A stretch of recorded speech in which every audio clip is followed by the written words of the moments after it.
Good evening, everyone. Um, I'm glad to be here, and I'm glad I've already got a viewer in here, so that's great. If you feel free to join the chat, and we'll talk back and forth. Um, it's today is a one of those days where I wanted to try and do as many things as I could, and make those things that I was doing um, productive, and also the sorts of things that I try to do, and what is advised for people um, in my situation. And it's something that we can all do, these simple things, basic things. And so it started, like today started with, I woke up from nightmares, and that was unfortunate. They weren't really, how you going, 69? 1969? Um, Glad you're here. So I had nightmares last night, and they weren't extreme nightmares, but they were enough for me to um, be uneasy when I woke up. And a bit of a problem with that was that I sort of made it worse for myself, and probably created those nightmares because last night before going to bed, I was listening to a podcast, like a true crime podcast. And so it's not really healthy to sort of listen to those sorts of things just before bed. I even fell asleep when I was watching it, listening to it, and so that sort of probably created my nightmares. And but then when I woke up, I went, "Oh, look, it's Sunday, and I don't have to be anywhere for a while, and I know I had to do things today." So I was like, "Well, I'll go back to sleep for an hour or so," and I did that. And then so I woke up again later, rested. But the problem was, when I did wake up, I woke up to a different sort of nightmare, which was like the reality of what I'm living through at the moment. And um, because I'm dealing with my mother being quite unwell, you wonder, like, is it right for me to be doing these live streams right now? But I think that it's something that's I'm getting a lot out of it, and it's helping me to um, keep on to the tasks of what I should be doing. So I think it's really healthy. How you going, Sam? And so I'm glad I did that. Oh, we got Ultra in here. So we've got a few friends in here. That's great. Um, so I started off the day with having had a nightmare, and then slept in a bit. And then when I woke up the second time, I had a sense of pain and dread because of sort of the grief that I'm going through to do with my mum, because she's still in hospital. And hope the good news is she'll hopefully come home this week, which is good. Um, so the other thing that I've got my list down here, so I'm making sure I'm go through everything. But like um, when I did wake up that second time, I had that horrible sense of pain, like you feel it in your whole body, and in your heart and your stomach, and you just doesn't feel nice. And I couldn't shake it, and it was because of my worry I have for my mum at the moment. Um, so that took me a little to I couldn't really control it. It stayed there for a while, and then um, I almost got stuck in sort of procrastinating for too long because it's so easy to do. And I've also have this problem where my motivation has been damaged. I used to have a lot of motivation, and it's gone um, since of what I went through last year, and having had medication cause my motivation to be damaged. So it's something I've grappled with a lot um, in the last 6 months, especially. Well, 9 months overall, but since I got off the medication, it was quite painful because I was waiting for my motivation to return, and it never really did. So this is, I guess, my motivation at the moment. My motivation is actually quite strong if I look at these things. Like maybe I'm too critical of myself, uh, that I'm trying to heal too quickly. So I have to be kind to myself and understand that um, it's not going to happen all of a sudden, and this journey of healing is going to be over 6 months or a year, maybe longer. But at least the next 6 months is going to be the most difficult part of it, and so motivation is is something that when you've lost your motivation and you just want to get it back and you can't work out how to actually get motivated again, it's very difficult. And it's true what they say is take small steps, and um, eventually you'll take bigger steps and it'll become easier over time. So I'm sort of persevering with that. It still is frustrating because I wish I was back to that level I had been in the past. Um, I'll read the chats as they come through, and it's like 1969 says, "Yeah, keep doing the live streams. It's good to share what's happening in your life. Your friends are listening. Thank you so much. I'm glad I've found friends here, and means a lot to me." And I was thinking about this before, like am, I'm sitting here talking about what I did during the day, but it's actually really powerful because I had intention to try and get as much done today, and I also had intention to follow and will do all the things that I should be doing, and I think I did all those things, and so I think today was quite successful for me, probably the most successful day of the week. So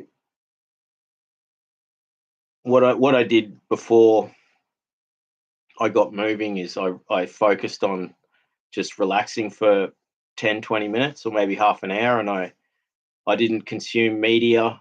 I just sat quietly. I didn't try and meditate or do any of that sort of stuff. I did a little bit of breathing, but I just um, sat quietly and thought I'll get around to it, and eventually I did.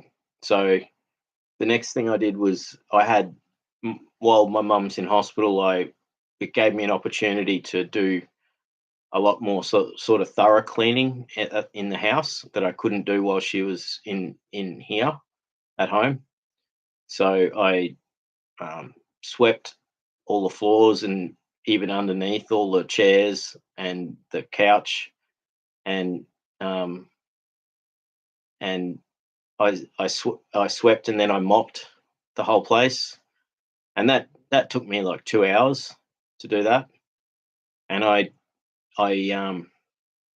it was also my bit of exercise for the day because it's the sort of work that if you're got a large amount of work to do, and you're working fast, you you don't necessarily get a sweat up, but I did notice, my heart rate went up, and I was feeling it, because it's quite physical work. And um, and then you get this awesome feeling once you've completed it, because the whole house is clean, and like, not just the visual bits, all the bits underneath the chairs and couch and under the table where it hadn't been done for a while. So um, I felt good. The house was clean. It smells good.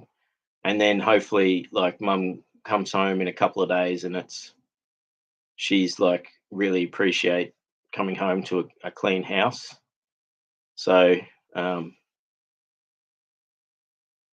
once I'd done that, I sat down and I wrote my list for the day. And usually I'll write a list first up in the morning. Um, like when I have a coffee in the morning, I'll often write a list, and that's a habit I used to be do every day.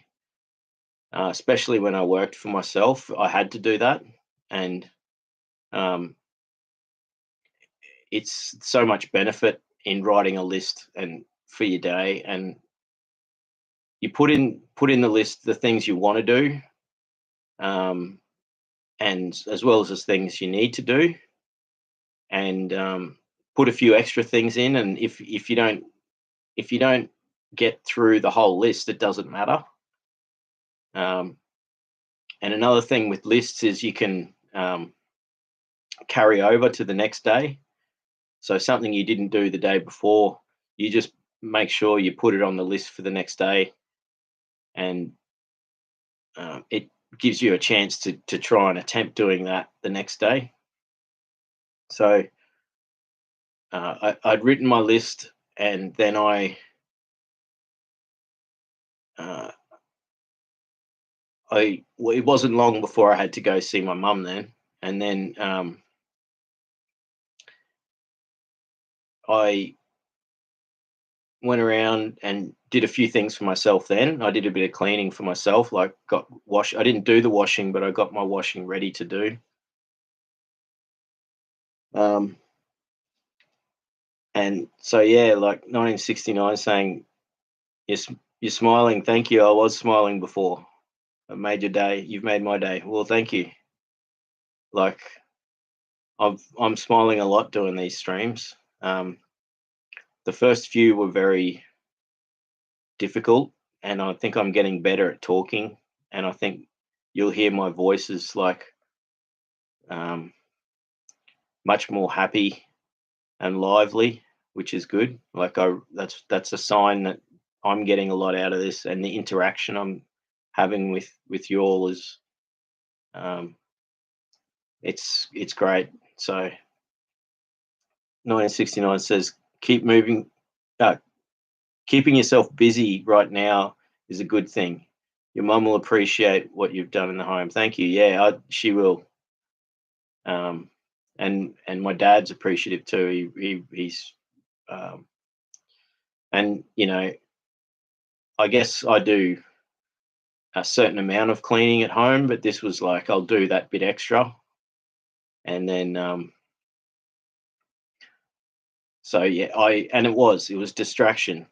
That's what I that was one of the things I had on my list today. Is I wrote distraction, because I was when I woke up and I had that sickly feeling in my stomach, I I just said to myself, I need to distract myself from this situation today. And like that, it wasn't just it was basically do as many things as I could to fill the day so that I didn't have any slow points. Um, and so I kept myself distracted until it got to the time of day when I'd planned to go see mum. And then I had another good experience, um, and I had the same experience yesterday when I went to see her. Like um, I mentioned a few days ago, I got bullied by someone. Like, they were very rude to me, and and I wasn't going to let it get me down. And it did really upset me at the time. But then yesterday, when I was in public, I interacted with strangers just passing, and like there was 3 yesterday, and there were 2 today, where they were super friendly. We said hello to each other and kept on walking, and or kept on continuing on with what we were doing, and those moments made me feel much better. And it sort of made, because I'd already made the um, I'd made the decision to not let it affect me, and I wasn't going to give up on things. So I wasn't focusing on how I was going to interact with people. It just happened to be that as I was walking along, and like same today, when I interacted with strangers, that they were just super friendly, and we had a brief conversation. Excuse me. And I've got a lot of burping at the moment because I've had gastral reflux problems, so I get a bit of burping. So you'll have to excuse that. Um, so I was um, happily surprised by my interactions with strangers in the last 2 days, and it reinvigorated my faith in humanity. And to be honest, I was nervous when I was passing these people at first, but I sensed that they were friendly people, and then um, we made eye contact and smiled at each other and said hello to each other, and that was great. Like, it's going from being nervous and not, and then being reassured that um, there are so many good, genuinely kind people out there that um, will give you the time of day. And so, yeah, that was really good. Um, and then I went and saw my mum, and she was much better today than she was in the last whole week, and that's why she ended up in hospital. Um, so there's a lot of good news there. Like, obviously, it's not going to last forever, but like if we can get more and more time where she's in a good place and stable, able to come home, like, that's awesome. And so it's lifted my spirits, it's lifted my father's spirits and my sister's spirits. So we're all really happy about that result, because the last 2 days have been horrifying, because it felt like it was actually going to go downhill very quickly, and we didn't know, and we were unsure. And so we've been reassured by how she's improved. So I'm really glad of that. And um, so there are 1969 says there are wonderful people out there in the street. It's good to engage with others. Well done to you. Thank you. Yeah, like, you know, it really does. Makes your day when, you know, especially if you've had a tough day, and then you get one of those interactions, and it lifts your spirits. Ultra Hayoka says, I try to remind myself every day there are far more friendly and peaceful people out there than I normally assume. That's from Pete Walker's book. Okay, so I'll look up Pete Walker. I'll write that down. See, that's what's good having this is part of, like, I've got just a simple diary here, and I use this for my lists, and making notes as well. So yeah, Pete Walker.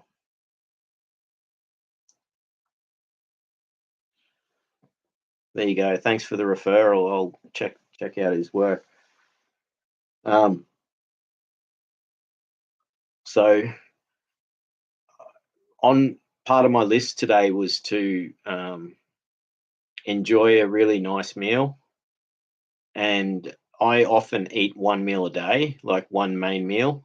And so all I ate today was an apple and coffee, and um, and on the way home from seeing mum, I had already planned to go and get some Thai noodles, and I was really hungry by that stage, and I'd actually spent hours like looking forward to it. And that's something that you when you do eat, when you sort of do intermittent fasting, you can enjoy a massive meal.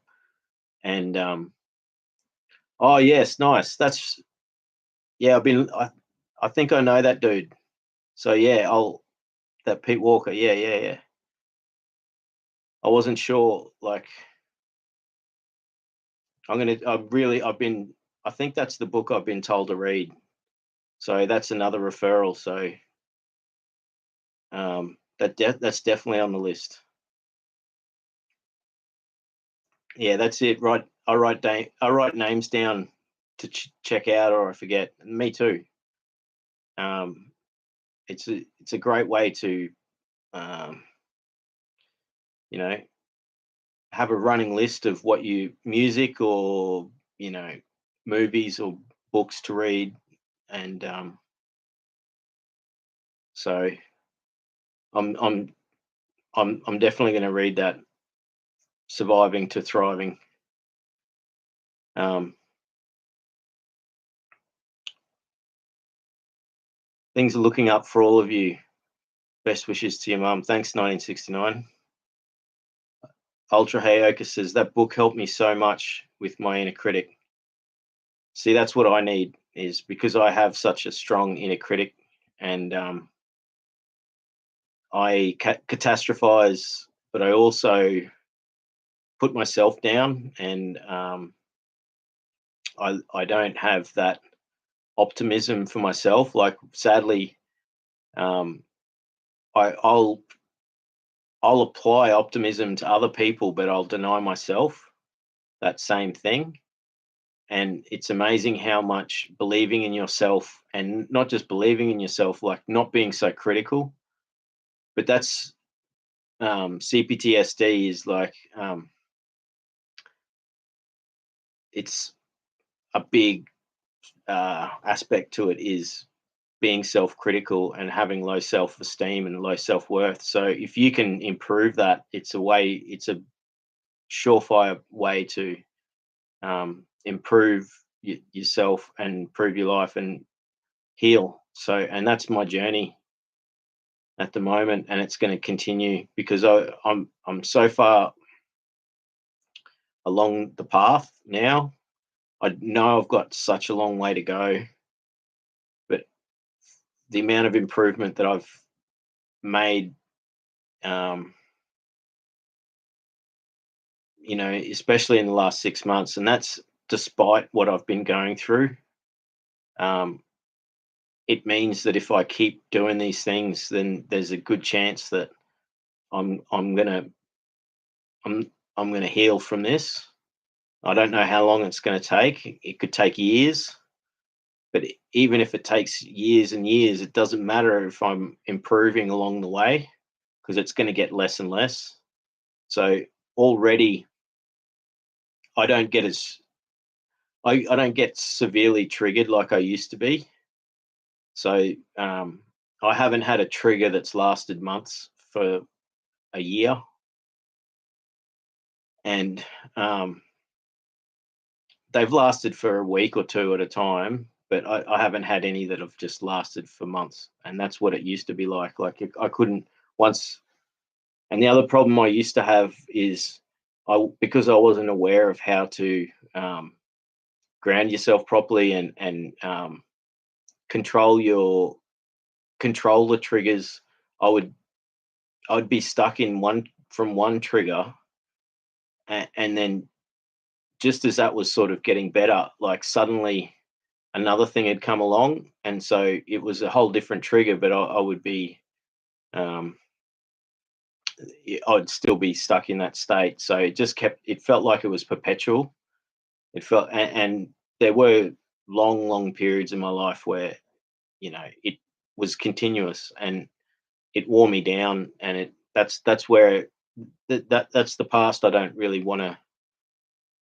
I'm glad I'm not there now, and I'm just going to keep working towards this stuff for the future.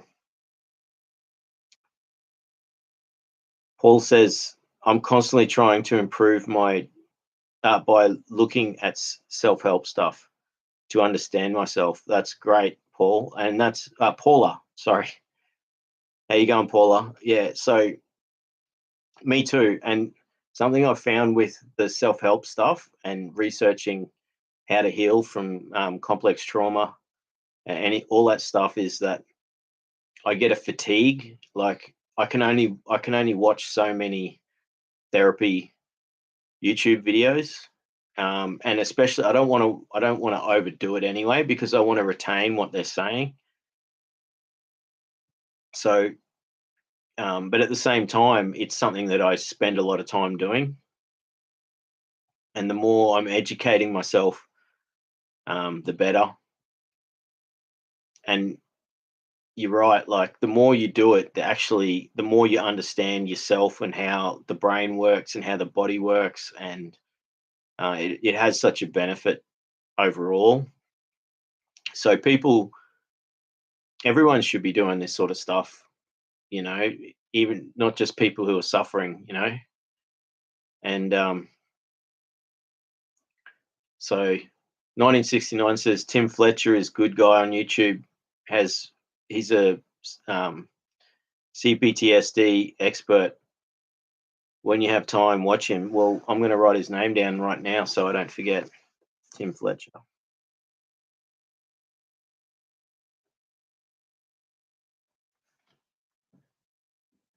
Definitely. I'm going to look that up. Ultra Hayoka says the book also helped me a lot to realize that I'm not constantly in acute danger regarding my hypervigilance. That's very powerful, and I think that's one of the keys to um, healing and functioning in a high functioning state is being able to remind yourself and slow yourself down and control the the I guess the results of being triggered, or um, because when we're living in that state where we're, even if we're not thinking it, like where our body's feeling like we're in instant immediate danger, and we're living in that state, so it affects our whole life, like our whole day, and it affects like it affects how we interact with others, it affects our work, it affects everything. So being able to slow yourself down and also remind yourself that there is no danger there, and that's, for me, breathing and grounding techniques has helped me a lot. um, I think the next thing is to really look into cognitive based therapies, to really look at when I'm ready for the going getting right into trying to isolate individual experiences and dealing with them separately. So at the moment, all I'm doing is trying to regulate my nervous system and trying to get myself out of that fright stage, um, the either the hypo or the hyper. So, and just get to a base middle, which is the best functioning state. So these are great books. Thanks for refer and the YouTube channels. So that's really great. So yeah, after I was saw my mum, I was really looking forward to having a really awesome, nourishing meal, and I hadn't eaten all day besides an apple and coffee. So I ate really fast. Like I just ate the whole lot, and that's another thing you can do when you do intermittent fasting. You can eat a massive amount of food and not get indigestion or sore stomach because your stomach's empty. So it can take a lot there. And as long as you're eating healthy sort of food, it goes down really well. And so, like, I'm full. I'm quite full at the moment, but I'm not feeling like I'm bursting, and I feel really comfortable. And I'm going to sleep well now because I've eaten some really good, nourishing food. So, um, yeah, I really enjoyed that. And there was a bit of mindfulness, even though I was eating really fast. As I was eating the food, like I was enjoying every bit, and I was enjoying the fact that I was able to um, eat it um,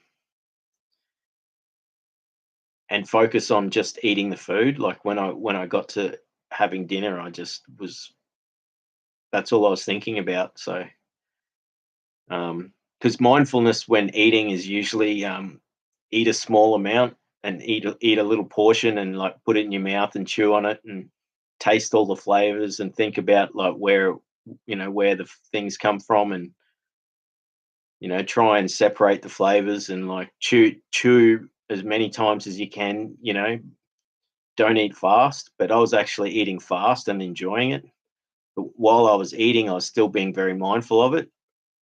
I was actually while I was eating, I was just thinking of how nourishing it was and how much I was looking forward to this meal.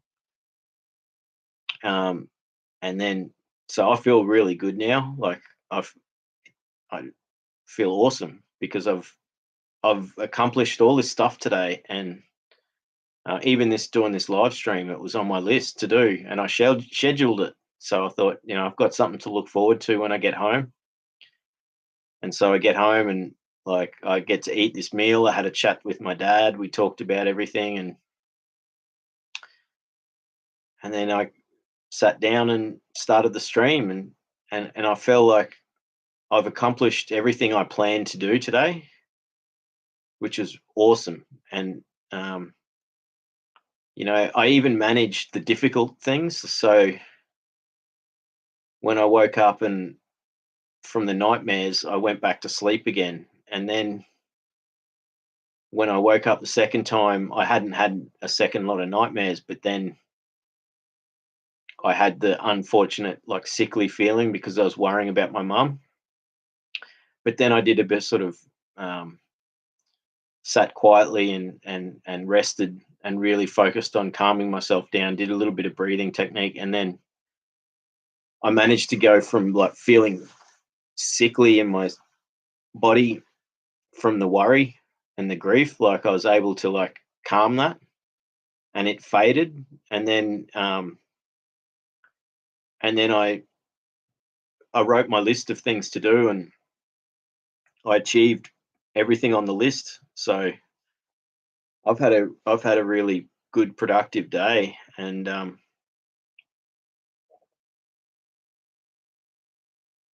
just looking to see if there's anything I'm missing in on my list. It says, yeah, winding down. So like I'm sort of winding down now, chatting to you all, but I'll probably be winding down fully when I finish the live stream, and I just spend the rest of the night quiet, and I'll make sure I don't listen to any true crime podcasts tonight before going to bed, because I know that's a bad thing to do. It's what probably gave me the nightmares last night. Um, it's one of those things because I've experienced so many different sort of types of trauma. I have a sort of fascination for these true crime stories, but I do know that it's not good for you to actually focus too much on them, because then you actually will feel depressed about the world. But it is good to be aware that these things sort of go on in the world. So I don't actually make it like it's not like I do it all the time. It was just I just flicked it on last night because I saw it there, and I did double think about it. Like, should I be watching this? Is this good for me to actually be consuming this information? And that's something that I um, I need to do a little bit more of, is to consume more positive content. And I'm wary of that with my own live streams, because my first few were really talking about sad, um, difficult things, and one of them was talking about some really horrible experiences I went through, and I did feel sort of bad, because I was like, is this going to affect other people hearing this stuff? And then I realized that it's, as long as I don't keep talking about this stuff and I make most of my streams happy, of constructive, or useful, I think overall I won't be contributing to that sort of thing myself. And this is also going back to what we were talking about before, because we all were sort of talking about this stuff where everyone is referring people to read, and YouTube channels to watch, regarding complex trauma. And I was mentioning that I get a fatigue if I go too far with it, so I try and limit how many therapy videos I watch in a day, um, so I don't get overwhelmed by it. So I'll go back to reading some of the comments here. Um, Ultra Hayoka says, "The Body Keeps the Score" by Bessel van der Kolk. In the book, I'm going to get the next from the library, because the trauma is in the body, and I want to work more on that too. That's it. Like, it's not just in our brain. Like, our brains have been affected by this with our as our brains were being developed, they were um, affected. That doesn't mean we can't learn ways to um, counteract that sort of impairment. And I don't like to think of it too much as of an impairment, especially if there are ways that we can fix them. So it's like an injury that we can heal from and become stronger overall. So, and it is stored in the body. Like, um, I, if someone touches me, like, without me knowing, I flinch and I jump, and it freaks people out, like, because they don't realize how much it's ingrained, that, like, I'm always sort of on that sort of, my body's always in that hyper vigilant sort of stage. So, and like, it is, it's stored in the body and it's connected to the mind. So, like, being able to process it, knowing those things, means that um, we can overcome these difficulties that we've had placed on us.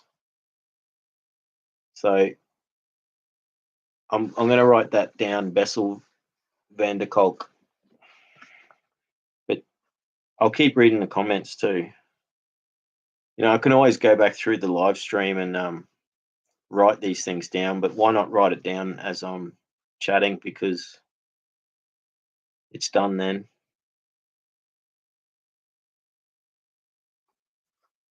And again, yeah, I'll look for it and maybe get it out of my local library. So Paula says, the crappy childhood fairy is good. She helped me loads on YouTube. That's what a classic name for a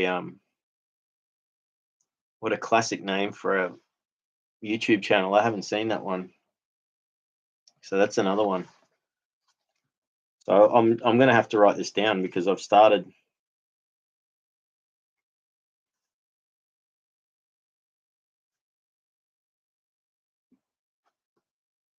The 1969 says, "Try not worry, Luke. Eat well and get your rest. That's important in your recovery. Avoid watching things that will prey on my mind." Oh, sorry. I avoid watching things that will prey on my mind. Yes, watch things that are uplifting and make you feel good. That's true. It is true. I think a small amount of things like watching true crime, or even just documentaries that are about stuff that you can't do anything about, can make you depressed, and especially topics of warfare and world history. Uh, some of them can be really good, and they can talk about stuff that's upsetting, but we have to be aware of it and keep it minimal, and balance it out. Um, One thing is, like, if you're watching entertainment that is like movies or TV shows, ones that are like really happy, too happy, they have an adverse effect on me, because they're just too much that the opposite. So maybe something in the middle is better. Like, I certainly find it difficult watching um, movies or TV shows where there's a lot of romance and stuff, because it's like, I'm lonely and single sort of thing. So it's like I get jealous and upset. But I mean, not that many TV shows and movies go that way. They often show the difficulty in relationships. So Kat says, "Body Keeps the Score" is great. Helped me a lot. It focuses on the vagus nerve, and trauma can be held within the body. So is that another book, Body Keeps the Score? Or is that because that is,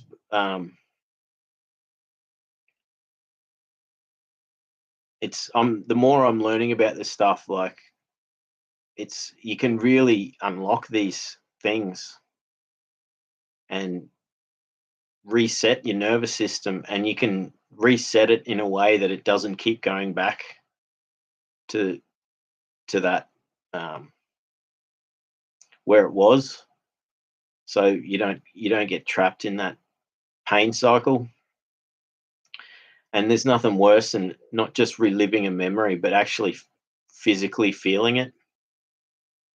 And I get like adrenal fatigue or something like that, and so after after I've calmed myself down, like, for hours afterwards, I'll just feel drained. So even though the trauma is gone from me at that point, I'll just be worn out. So look, this is great. Like, I really wanted to do this sort of stuff with having a chat with people and like getting advice from you all. Um, so I think, it's great to have this like little community of like-minded people sharing and tips and what works, and giving each other encouragement. So um, it's doing so much good for me. I'm just going to keep doing it, and the more I learn about things, like, I'll share what I know. But there's so much information out there that, when someone's got s- a really good source that they can point me towards, like, I appreciate that, because it means I'm not having to watch hours and hours and hours of videos that all say the same thing, when there's one or two that say the best things and really explain it well. 1969 says, "Yeah, don't watch stuff with things that are over the top, things that are easy to watch in the mind. That's it. Like, um, you can, I mean, it's a great example of how movies, TV shows, documentaries, all the media we consume, um, is such a powerful thing, and it with our sympathetic nervous system and our like mirror neurons, um, we are experiencing what's happening on the screen in a um, reflective way, and that's why sometimes um, difficult things can be good to watch, like um, traumatic in a fictional sense, like a movie where there's difficult, traumatic things going on. Sometimes they're too hard to watch if they're too close to an experience that I've gone through. So I get very upset by them. Sometimes I have to get up and walk out of the room. I've never sort of gotten up out of a movie theater, but I've gotten close to that. But I've certainly had to get up and walk out of the room whilst watching stuff with people. Um, it's easier if you're watching it on your own. You just stop watching it if it gets too much. Um, I think those things can be good for people who haven't gone through certain traumas, so that they can actually experience in a safe way um, these things. And um, David Lynch, the director, he talks about this in his films, that he tries to take the viewer through trauma and then allow them to experience it in a safe way and process it, and then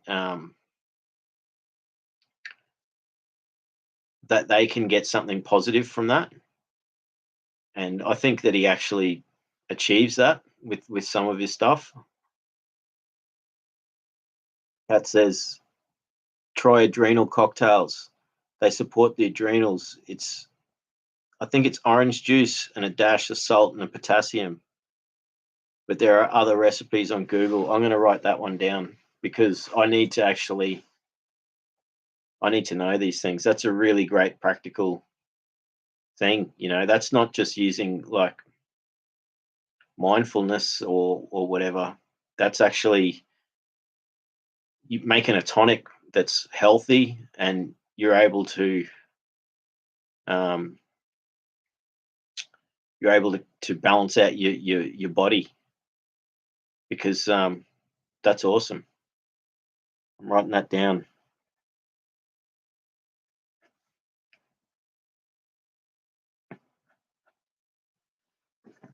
Certainly. I mean, I'm doing a lot of so from healing from drinking too much alcohol in the past. I'm taking a lot of you know thiamine and B vitamins, multivitamins. I don't like go overboard with it. Um, I'll often take vitamins for a while and then I'll stop and let my body rest, and then I'll start it up again. And I find it's hard to keep a habit of those things. But things like, for instance, the recipe you're just talking about there, like making a juice that will help balance your body out, like that's awesome. You know, um, and I'm guessing you could take potassium as like a tablet and then drink the orange juice, or but I'll do more research into that. So that's really good. That's something that I haven't really gotten into yet, is actually dietary stuff. Although I do know, um, you know, a simple salad will make me feel really good. I don't do it enough, like so. But sort of going back to what I was saying earlier is um, having at least one healthy or nourishing meal a day and enjoying it. I get a lot out of that. So I I have a, a difficulty where I will neglect my food intake, where I'll eat crappy food for periods of time until I remember to eat healthy again. So um, that's probably why when I eat salads, I feel so good because I don't do it enough. Like I'll only eat a fresh salad once a week. Um, Maybe I need to do that every 2 days or every 3 days instead of once a week. But I think those are habits you got to build up over time.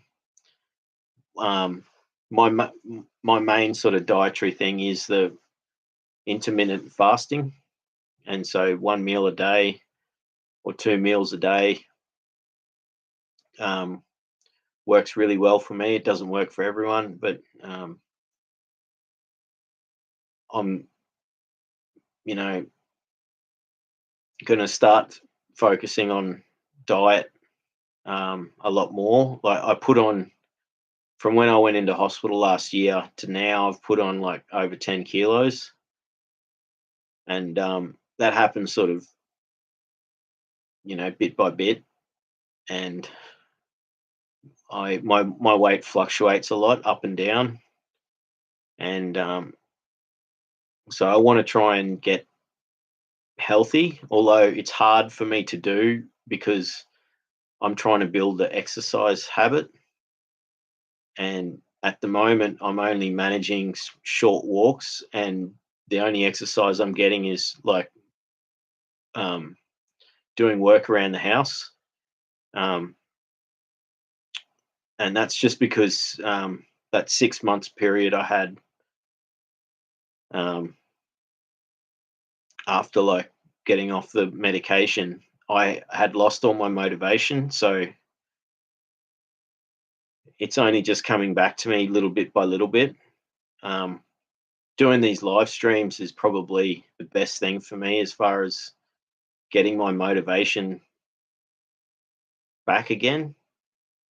Um, I tried motivating myself to get back into playing guitar, but I feel like I've had an injury from the medication where it's affected my coordination, and I'm really upset by that because it's something very personal, close to me. That playing guitar was something I used to love doing, and get, I know I can redevelop my coordination back, and I just have to start that habit and try and keep it going. So 1969 says you're doing the right thing with the vitamins. Yeah, thanks. Like, um, I've got some. I got some here, and I haven't taken the. I'm meant to take these 3 times a day from when I was the saw the doctors recently. So I'm gonna take two at once this time, because that's the thing. It's such an easy thing to forget about, but like magnesium is such a good one to get to sleep. So having a jar of magnesium tablets, and if you want to have a good sleep, have one or two magnesium tablets before bed, and it relaxes your body, relaxes all your muscles. So yeah, I think these are things I'd forgotten about. Like I was sort of, again, like there's so many things to do to actually um, be on this path of healing, and like it requires doing all these things. It requires researching the subject and really understanding, um, like the vagal nerve, like you're talking about, and like, sorry, the vagus nerve, and understanding your nervous system and understanding how the body works and how the mind works in relation to complex trauma. Um, but you have to complement that with exercise and eating healthy, and you can enjoy having, like, I ordered a pizza. Like, I like making pizza from scratch, and I haven't done that for a while, so that's something I'll do in the next week, I think. But I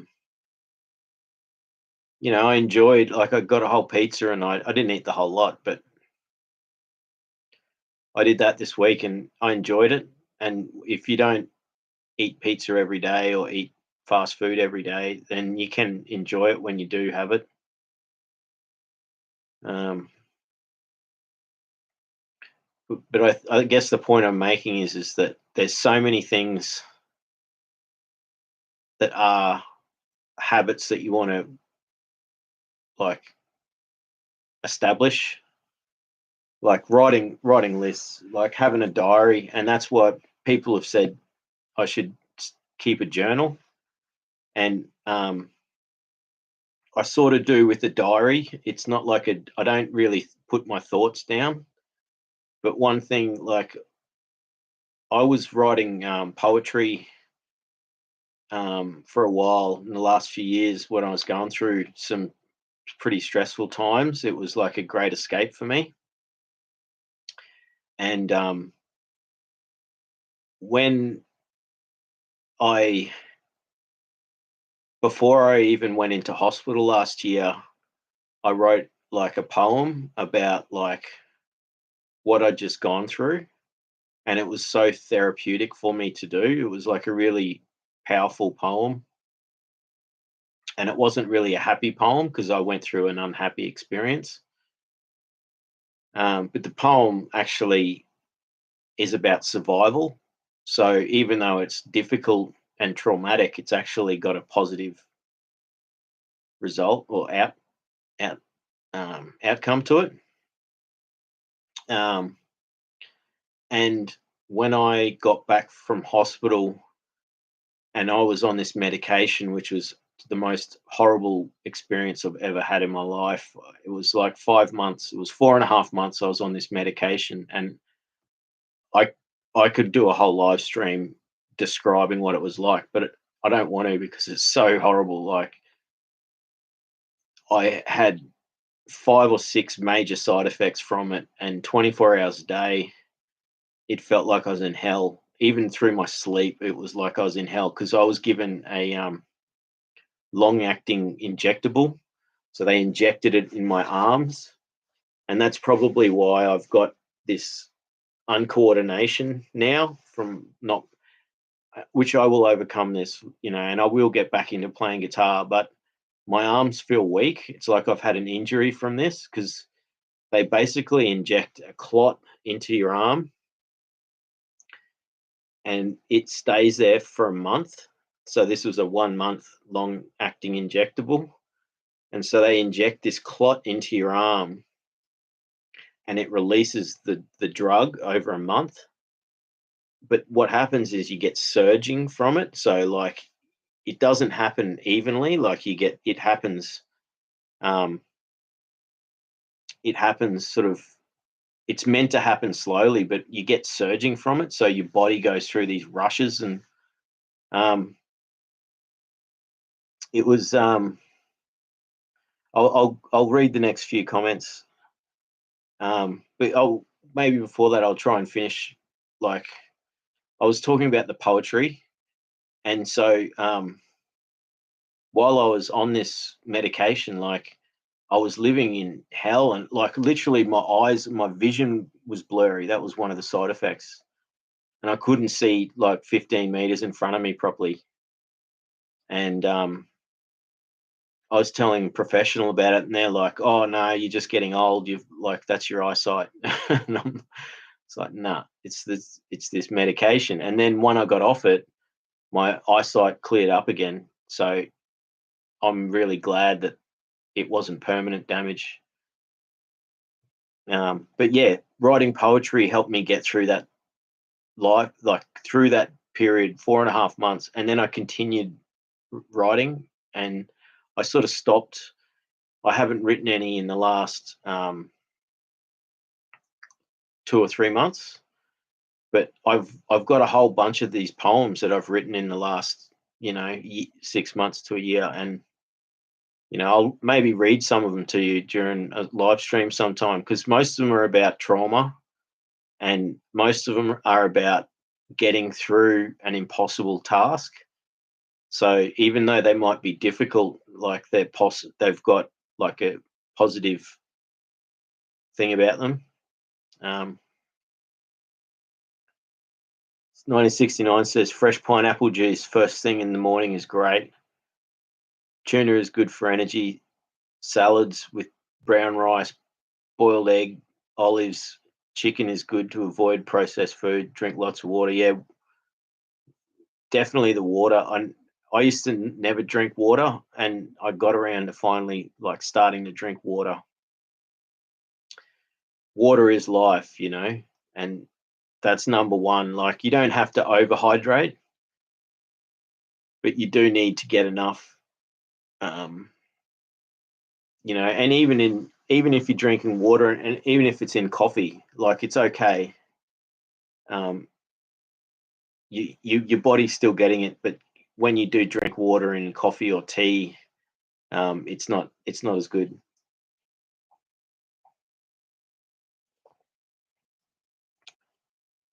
Ultra Hayoka says, "Oh wait, I'll finish up with 1969." Yeah, so they're all good things. I'm going to try the fresh pineapple juice first thing in the morning, especially when they're in season in Australia. It's really cheap to get fresh pineapple, and you can make pineapple juice at home. And I love eggs, like boiled eggs in salads. And unfortunately, I'm not a fan of brown rice. Like, there's something about it. Like, I have troubles with it, and I know it's much better for you. So I will try and make that a habit. But I love olives. Olives are the best. I'm gonna make sure I do all those things, and obviously, like tuna, and I'm like vegetarian, so like I eat cheese and eggs, but I don't eat meat. So my body is probably lacking in some things, but my blood tests keep showing up that everything's pretty fine. So I guess I'm getting enough things. But yeah, olives are magical stuff for you. But yeah, good to avoid processed foods. Absolutely. Whole foods is the way to go. Hayoka says, "I swear by magnesium oil." Oh, I didn't know you could get it in oil. So that's good. I'm going to look for that. I'm going to write that down as well. See, I'm making a massive list of stuff to do tonight. This is really good.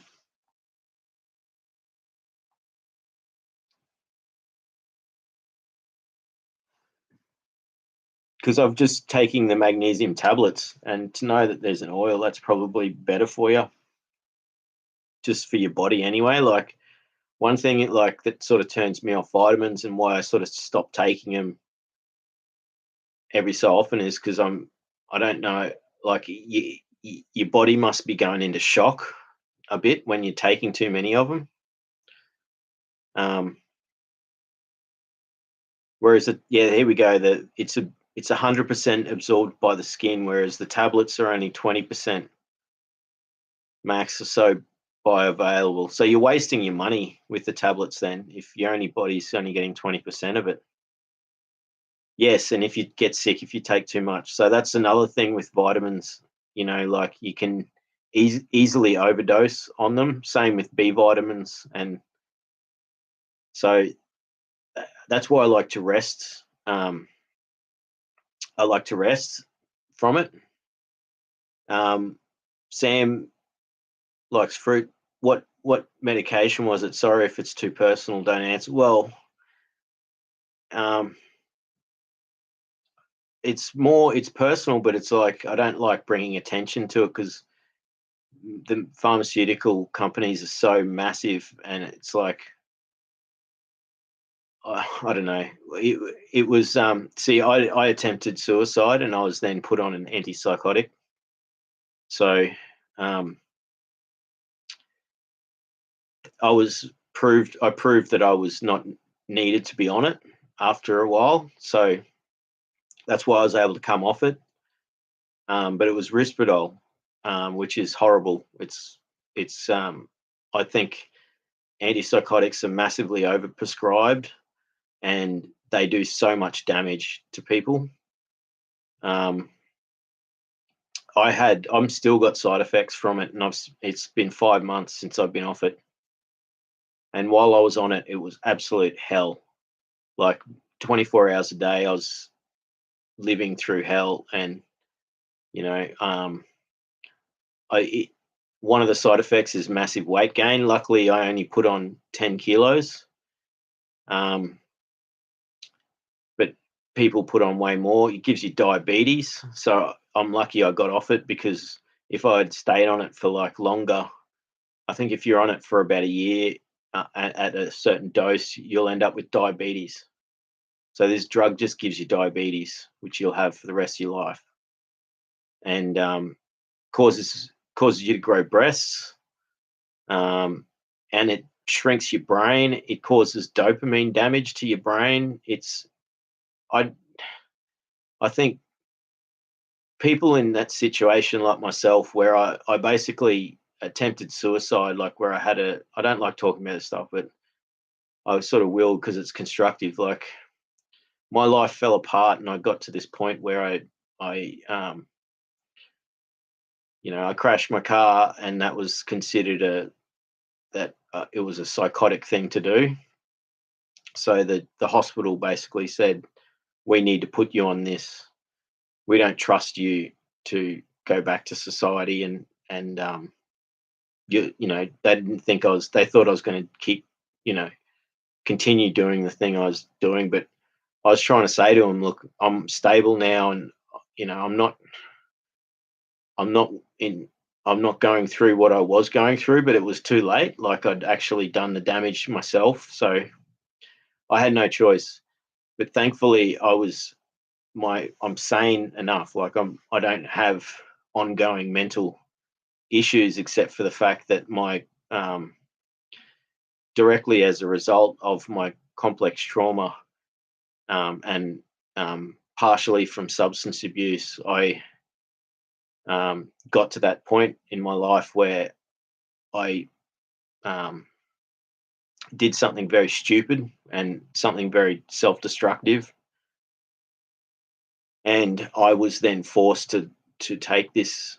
And luckily, it was only for 4.5 months.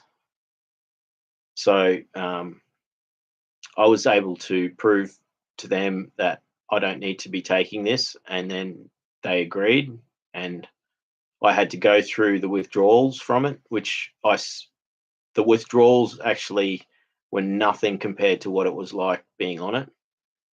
So um, the withdrawals were only for about a month, and they weren't as bad as being on it.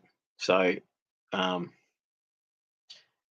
I wouldn't want to taper off something like that. I'm just glad because I'd only taken it for a short period of time. So often people will be prescribed to take, for at least a year or 2 years. Some people, they say they want them to take it for the rest of their life, and it's like, no way. I'm not gonna do this again to myself. Like, this was a one-time thing. My life got to that point, and it's never going to get back there. And everything's so much better now. Like, I'm so glad I survived that. I still am ashamed of myself for doing what I did, and I'm just so fortunate I'm still here today. So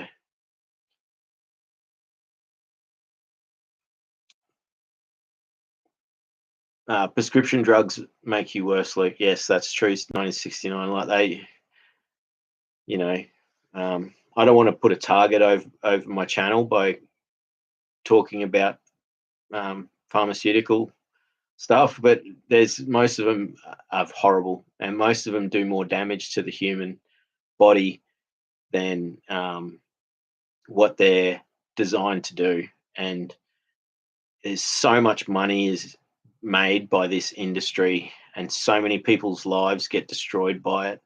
I personally know three or four, no,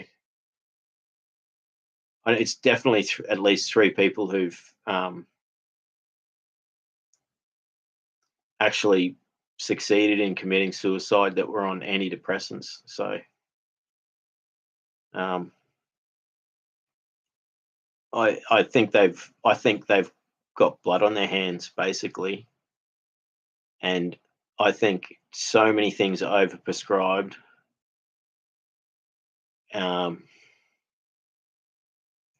I think there's a great thing happening now where a lot of people are, and look, if anyone here is listening and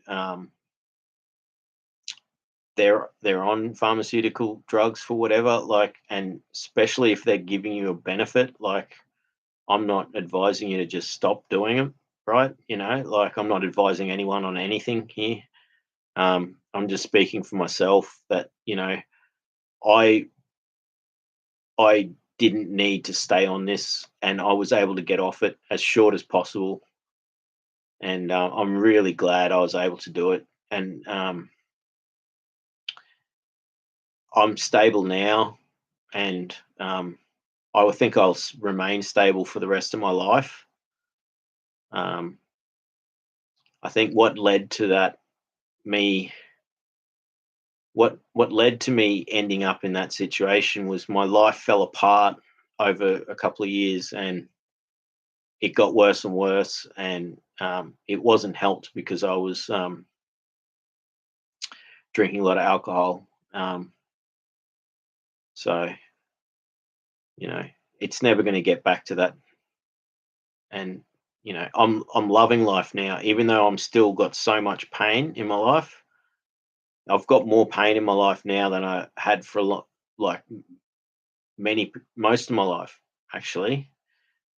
Things are even though things are really difficult, I've got an outlook on everything now where I know it's going to be difficult for me to actually get back. Like, it's going to take me time to get back working again. I don't have to think about um, I don't have to think about getting work until after my mother's passed, because I'm one of her main carers. So that is my job at the moment. So I am working, um, and this gives me time to actually find work that can be meaningful for me. So it's a good opportunity for me to reintegrate into society and find the right type of work that's not going to give me that stress. So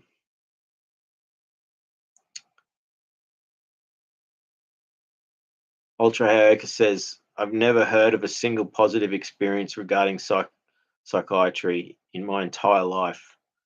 I also speak from my own experience. Thank you for your comment there, Ultra. It is like, I don't think I've heard a positive one either. Like, um, I understand, like, some people might get help from it all, but and obviously there are people with very serious conditions that aren't manageable, and I'm just lucky that my condition is manageable, and it is essentially stemmed from the complex trauma. And statistically, people with CPTSD um, are often diagnosed with one or multiple conditions which arise from having that, and that's a sad byproduct of it. But it doesn't mean you're trapped in that. So if you're doing all the things like what we're talking about tonight, we're all um, we're all contributing positive ways to heal from the complex trauma, and not just that, like, heal our bodies overall, like doing doing the right things by, like, supplements and eating healthy, consuming the right information. So, like watching the right TV shows so that we're not keeping ourselves in a, negative cycle, which is too easy to do because you look at the content of a lot of entertainment, and it's gotten much much worse in recent times, um, which is why I don't really consume most entertainment these days. Like, I'm more interested in podcasts and stuff, people talking about things. I do watch a lot of documentaries, but I certainly don't watch these sort of horrible shows that are just misanthropic, or just trauma. Like, I've already had enough trauma. I don't want to like keep perpetuating it. So, um, we're talking about all of these really positive things where we can actually make our lives better.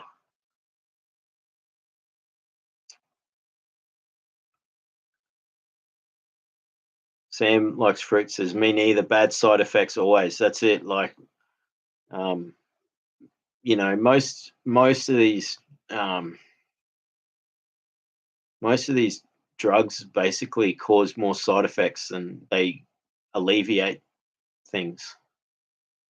And, you know, um, what we're finding out now is that more and more drugs are actually getting reclassified to where their highly dangerous side effects, are actually getting put on the labels.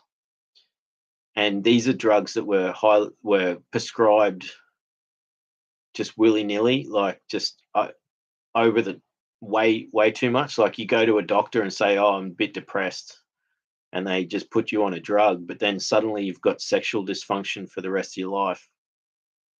Like, that's criminal, and this is happening to millions of people just because their life went downhill for a while and they went to someone and said, "Oh, I'm depressed," and then they put you on this thing. It's people who've got conditions where they do dangerous things to themselves and to others. Maybe they can get benefit from some of these things, but even then, like, there's actual other ways that they can be treated. I believe psychotherapy and talking it out and avoiding medication at all costs should be the number one.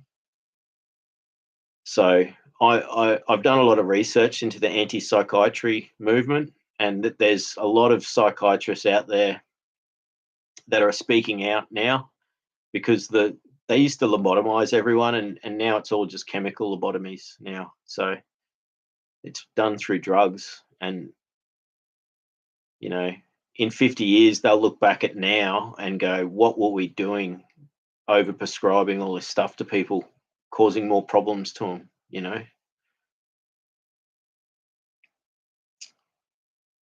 1969 says, I love olives. Olives are the best. All different types of olives too. Marinated ones in brine, cooked olives. So good. So good for your body. Sam likes fruit, says, yeah, my story too. Yeah, so you've been through this too, you know. I think we felt what it's like and how much it hurts and affects us. So, you know, um, it's serious stuff, like this is, and it's just, I think it's because um, therapies that don't involve medication aren't seen as well. They're getting more and more respect these days because people are proving the effects. And I can attest to mindfulness and breathing techniques and cognitive based therapies, grounding techniques, they work so well. And going for walks in nature has been proven to be just as effective as antidepressants for controlling your mood. So go for a walk, go sit under a tree and listen to the birds.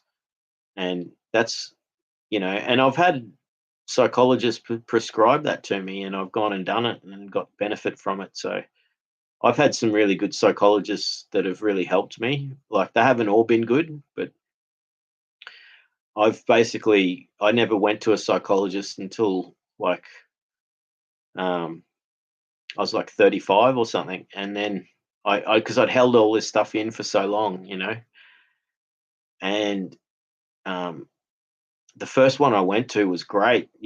She taught me all this stuff and a lot of CBT, and um, gave me homework to do that was like enriching. And I did say I did initially say, like, I don't want to be taking medication. I want to try and solve this stuff um, by changing my life, and so if you find the right psychologist that's really wants to work with you on that, and if you are on medication and that you want to get off it, then find a psychiatrist that'll help you get off it.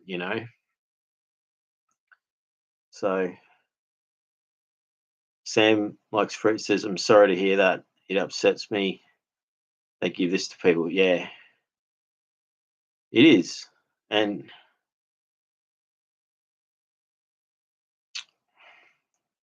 I think the hardest thing is it's like an industry and it's become ingrained and it's an easy thing to do.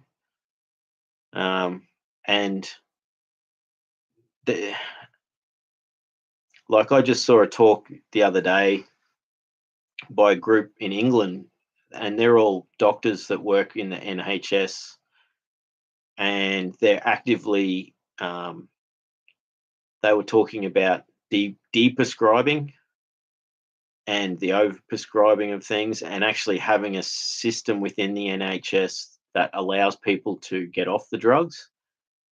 Um, but um, they they they don't have on that list the drug that I was put on. It's they're only took, and so I was like, well, there's 5 classes of drugs on this list where you're trying to help de-prescribe, but there really should be at least 6, because the class that I was on should be on that as well. So Kat says, I'm stuck on risperidone at the moment. It's shit. Yeah, I'm sorry, really sorry to hear that. That's what I was on. And look, I'm really lucky I was able to get off it and was only on it for 4.5 months. And a lot of people will be on it for a long period of time. I was on a high dose, and a lot of people that are on that drug might be on a much lower dose and it might not have the same effect. But still, I think it's horrible. I don't think anyone should really be on it, you know. I hope that um, you're able to become free of it at some point in the future, Kat, and obviously do that in a safe way. And I guess the main thing is to you got to do it it's got to be done in a safe way and with the right support from professionals that want to help you on that journey. So I really hope that um, it sounds like you don't want to be on it. So um, at some point you'll be able to be free of it. And a big thing with that is being able to reassure the professionals that you don't need to be on it and that you'll be okay off it, and that that there should be an avenue for you to be able to at least reduce or get off it. Again, I'm just hoping, I can't advise anything here. I'm trying to use examples for myself, but like I hear you, Kat. Like that's what I was on, and it was horrible. Um, I mean, I'm still got effects from it, and it's 5 months since I've been on it, so I can't cry properly at the moment. I still have um, a blunted affect from it, like, and I'm dealing with my mother dying, and like I want to be crying, and I'm crying inside, but I can't. Like I've cried 5 times in the last 6 months, and I've needed to cry a lot more than that. And crying is the best therapy when you're going through stuff, and that's what this drug does, you know. But I can tell you, if you do get off it, um, your thoughts will come back to, um, being able to be spontaneous and make jokes and be like the emotions, like how it affects your emotions. It means you can't be happy or sad. You're stuck in this middle state, and it's horrible. Aoka says almost 30 years of therapy and maybe 8 different diagnoses. I found out about narcissistic parenting and CPTSD myself.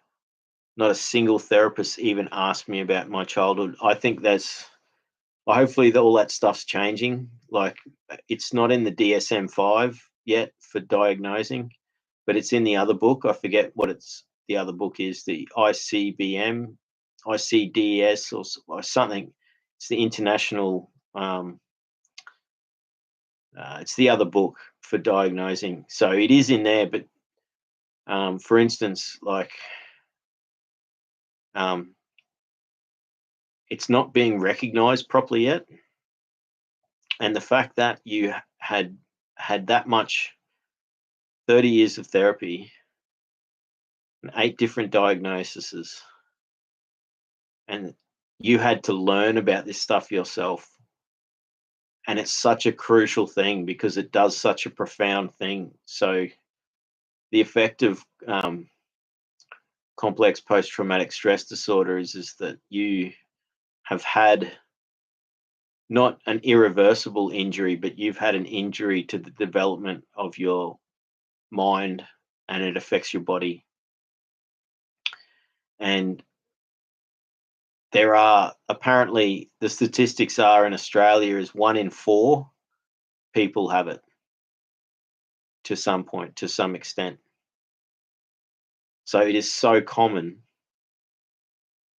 that it should be something that all doctors or psychiatrists, psychologists focus on. So look, I feel for you, mate. Like that's that's that's really horrible that you've had to go through that. 30 years of therapy and then 8 different diagnoses. And again, the way that they diagnose stuff is like you tell them a few things and then suddenly, oh, they go, oh yeah, that's what you got. And then they might have a drug lined up for it because it's ticked a few boxes, but it's not accurate. And they haven't asked more questions. And again, I think it comes down to the fact that it's becoming more recognized now, and how profound it is, as how much it affects the body. And there's hope for the future that it can be like in the forefront, and being more self-educated. I think it getting out there in the world and people become more aware of what it is, they can then do that research and then go to their professional and say, look, this is what I have. Like this I had all these things happen to me when I was at a crucial developmental stage in my life, and it's affected me my whole life because of this, and it's still affecting me, but there are ways to fix it. And what I found from my research is you can do it all without drugs. And in fact, it works better to do it without drugs, and we're all the advice that's been talked about tonight is really showing how much everyone is aware of what to do. So the internet's really helped, and I think in the future, it that people won't have to go through the agony that you've had to go through, Heyoka, like, and having to go through all these different diagnoses, and like, if they can narrow it down to um, basically going, okay, complex trauma. Now we know where we can work from this, and now we like there's so many therapies out there that don't require um, interventions of drugs. So that's I hope that you're doing okay now, because it sounds like you're very aware of your situation, and you're working on that path to heal. And I think that's what we're all doing here. Like, we're all working on our pathway to healing, and we do know it can happen. So there's so many people who've had positive results. So it's achievable, and it's not going to take 20 years to do. It can be done in a reasonably short amount of time, if even in a severe situation. And so there's a lot of hope. Sam Likes Fruit says, I had some good news. They got me housed, so I've helped a lot in some ways, but gaslighting drugs is harmful. That is some good news. So you're like, you've had help with housing, like social housing, like public housing, that type of thing. Because I'm really lucky. I'm living at home with my parents. Like, I really feel for all people out there that have in a difficult situation and also going through this stuff.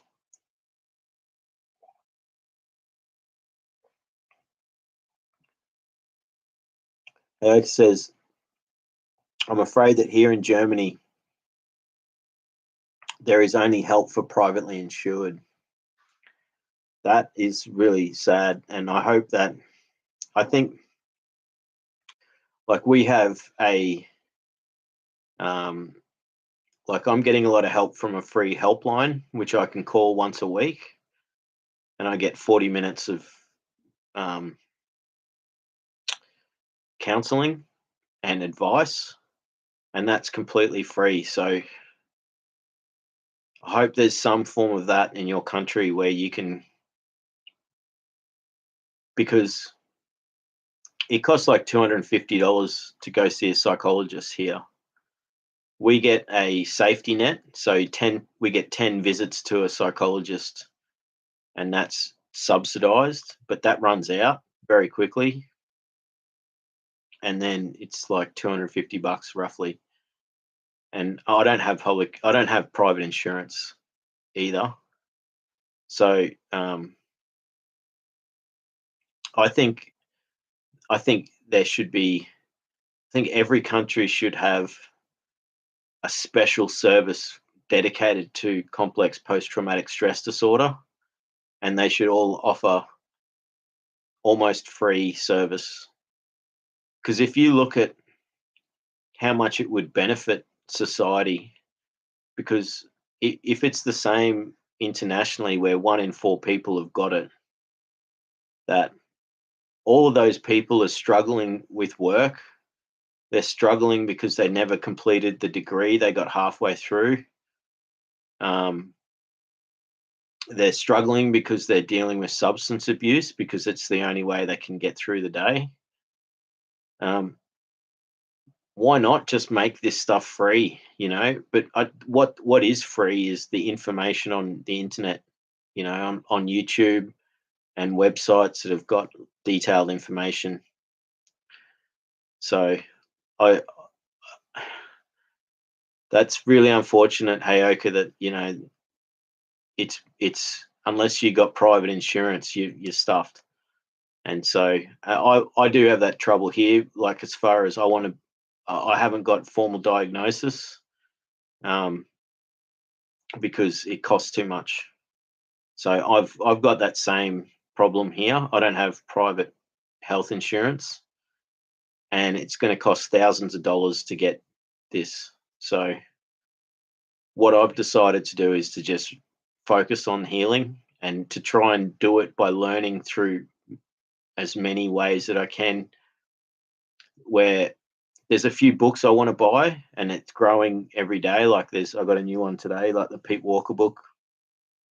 So um, there will be times where I need to spend money, but there's ways of learning these things without having to pay. So Johan says hi from the US. How you going, Johan?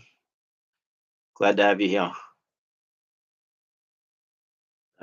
Hayoka says, yeah, it's the ICD-11. That's it. That's the classification of the diseases and things. That's the other book that they can use to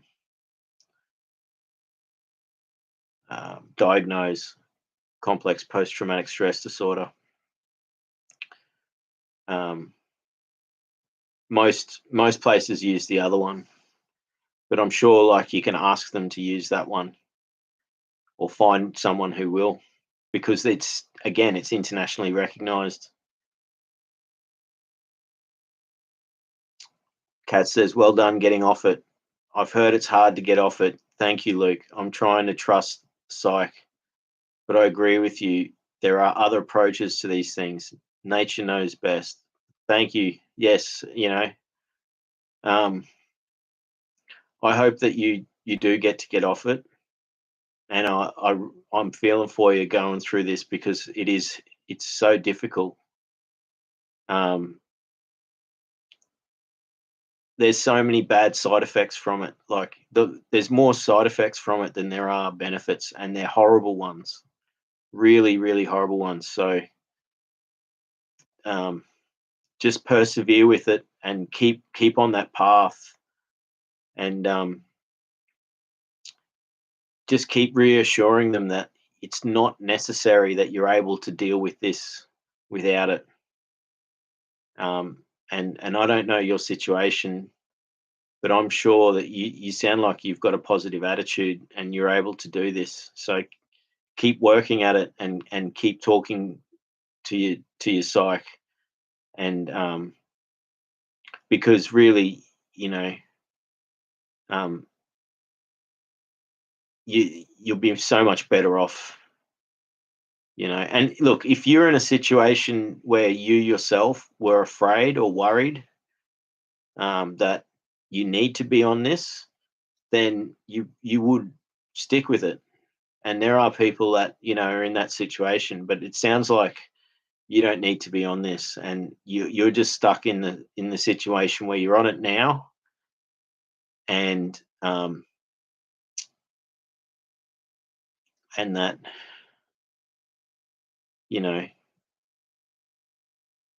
it takes a lot to get off it.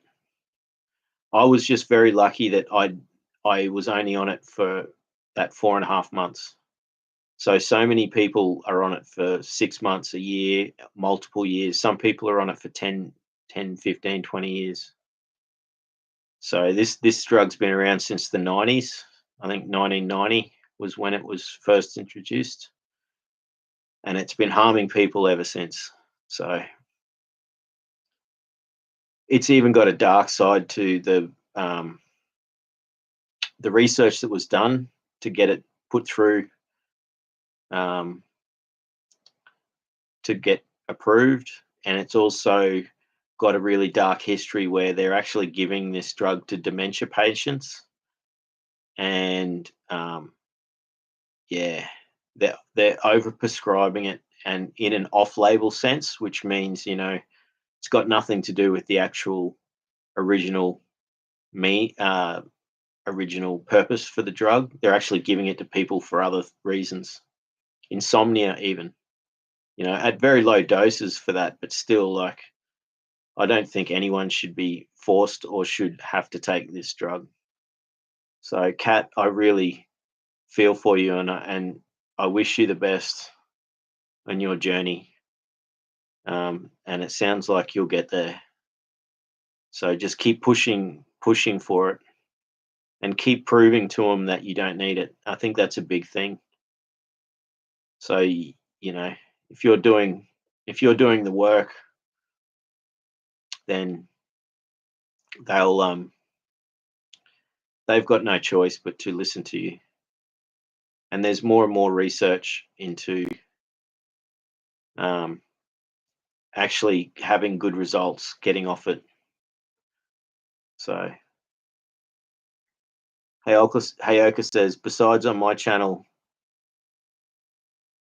this right here is the only place where I can talk about CPTSD, and it means a lot to me. Well, it means a lot to me too, mate. I'm gonna follow you now. I'll find your channel and I'll check it out. So I'm really glad we found each other, and everyone here tonight. I think this is a nice little community of fellow sufferers, and I think um, we're all on that journey of healing, so um, we can benefit from having somewhere safe to talk about these things. Like earlier, Sam says, like, you don't have to tell me what with the drug you were on, and if you don't want to, and I felt safe and comfortable enough to be able to talk about it, and then you know it opened me up to actually talk a little bit more about what it was like. So I think it's great that we can have these conversations and in a safe sort of place, and um, you know I'll be looking for your channel when I stop the stream later. Hey Oka, great. I'll be subscribing to everyone here, even if you don't make videos, just so you got subscribers, you know. And I've got so much, like from making YouTube videos. I never thought I'd be doing this, and then I started making some sort of arty sort of ones. Like, I don't know if you ever check my channel out, there's noise music on there, and so if you click on something and you go, what the hell is this, it's me making noise music. So just skip it if you don't like that, you know but there's a lot of videos on there of me watching the sunset, and there's some poetry stuff. So you know it's been great therapy for me to actually just do this stuff. And I make this stuff not expecting to get many views. It's not about that. It's just about using the tools that are there to express myself. And it's more now with these live streams, because this is like having a chat community, and it's a very productive and happy one. So I'll keep doing it, and I'll try and time it too. Like, this is evening, it's like it's 10 o'clock in Australia here now, and so it's sort of like afternoon, mid-afternoon in Europe, and I don't know what time it is. If Johan's still here, what time it is in the US? Um, Early morning or something, like 8 at 10 o'clock or 9 at 10 o'clock. I'm happy to like do a live stream so that it's nighttime for you guys or late afternoon. But maybe I'll sort of fluctuate. So the stream will be on. It might be morning, it might be afternoon, it might be nighttime. So it all just depends, and I'll just keep doing it. And what I did today was I scheduled it. So and I started the live stream pretty much on time.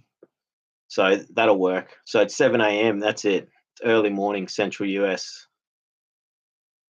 So that's where you are, Central US. Nice. So, I mean, we've got people here from, like, we've got Germany, we've got a couple from England, we've got America, and I'm in Australia. So we're people from all around the world, and we're sort of found each other because we all share the same thing. Is we've all survived some really horrific stuff growing up, and unfortunately, it never resolved fully, and it's still affecting us now. But I guess the good news is that it is heal. We can heal from it, and we can reverse the effects. But it takes a lot. It takes a lot of research, and it takes a lot of practice, and it takes a lot of investing in ourselves. So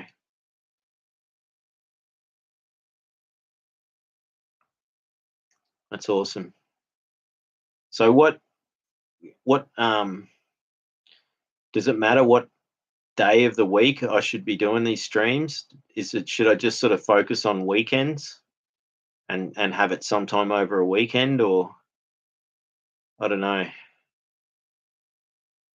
I've been doing a few streams during the week, and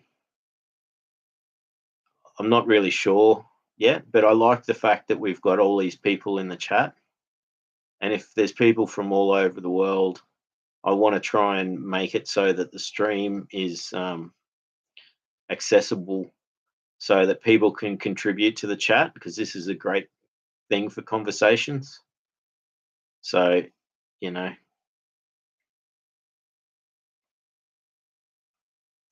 I'll try and mix it up so that we all get a chance to join and chat.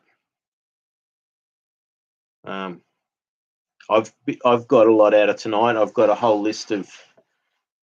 list of books and YouTube channels to check out, and even recipes for um, drinks to correct your adrenal system, and vitamins like magnesium oil. Like, I've gotten these are suggestions that I've gotten from the people in the chat. So that's awesome. Like, I got a big smile on my face. Like, it's a big smile because this is what it's all about.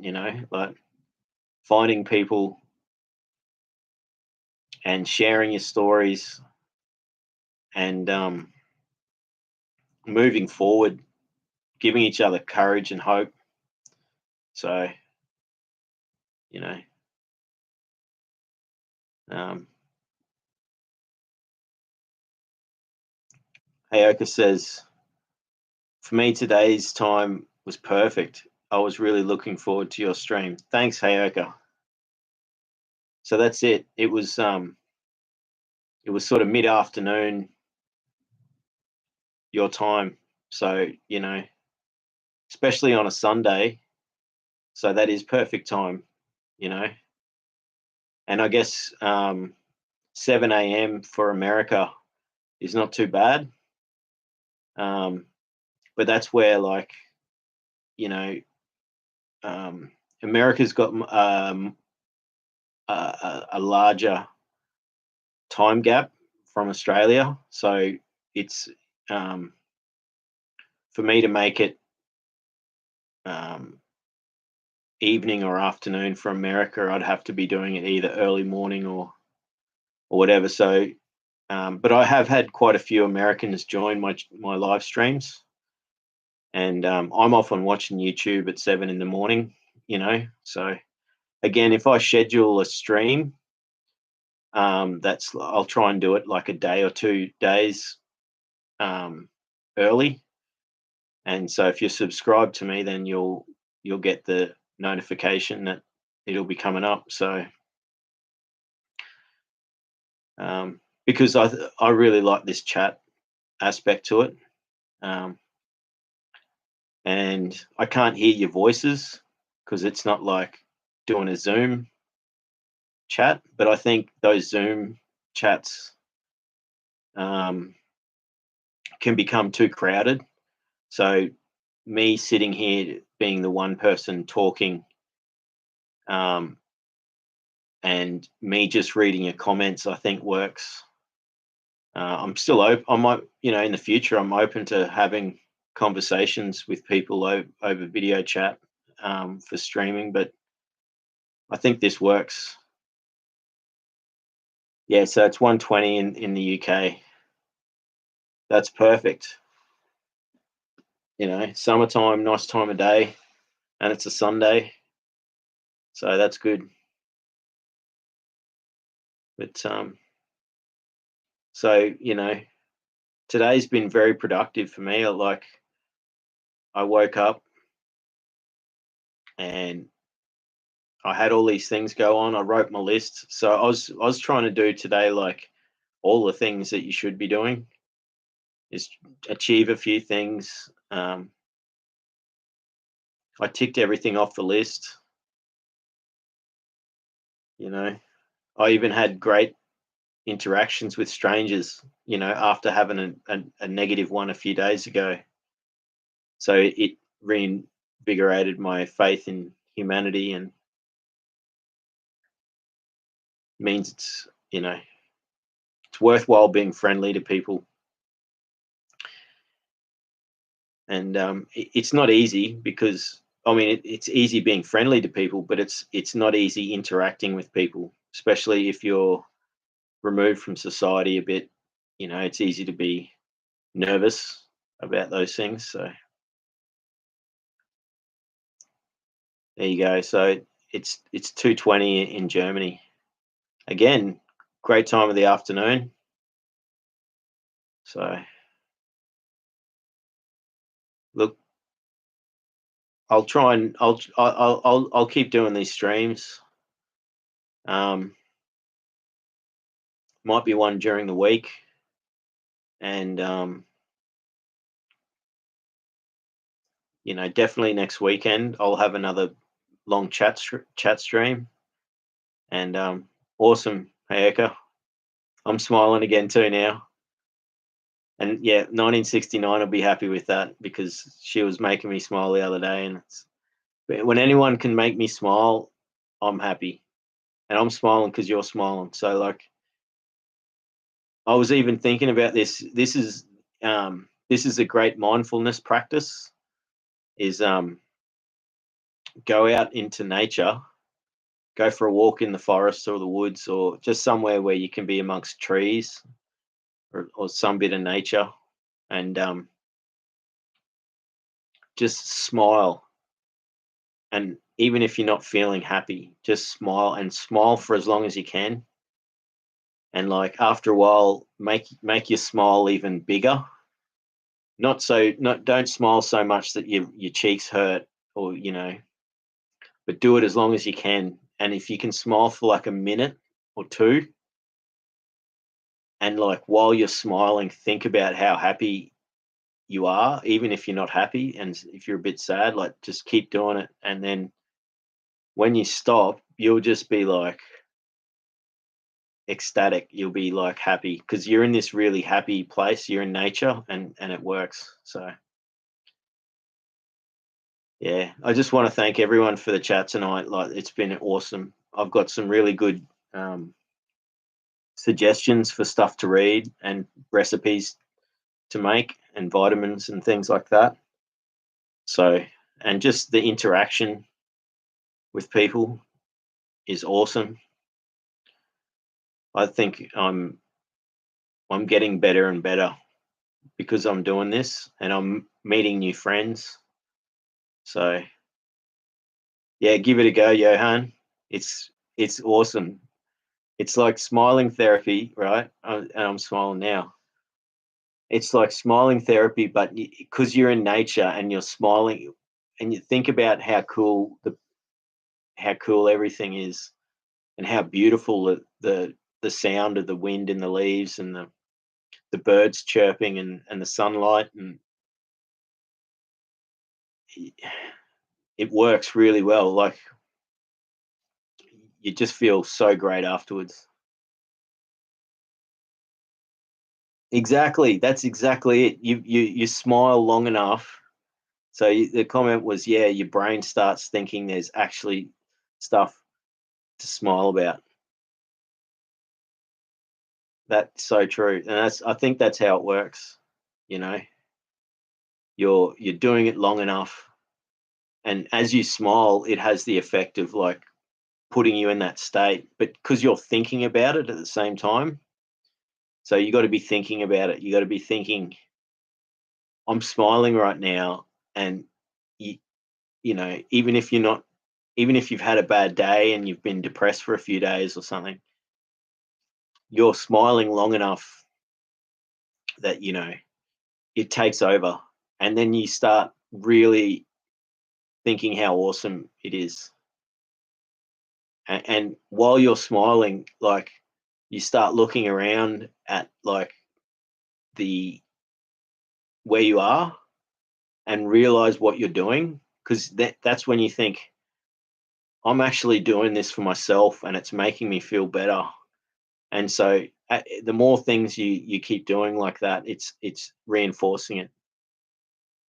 And you have to try and keep smiling for at least 2 or 3 minutes. But even if you start with try and do it for 1 minute, and then next time you do it, try and do it for 2 minutes. But it's really like, you know, it's awesome. So, I appreciate you all, and thank you so much for tonight. Like, I've had such a great night tonight, and it's topped off my day of being productive and fulfilling and positive. So, and I didn't really do too much. I just did a few little things. Um, but I had an awesome chat tonight with you all, and I look forward to doing it again soon. So, yeah, much love, everyone.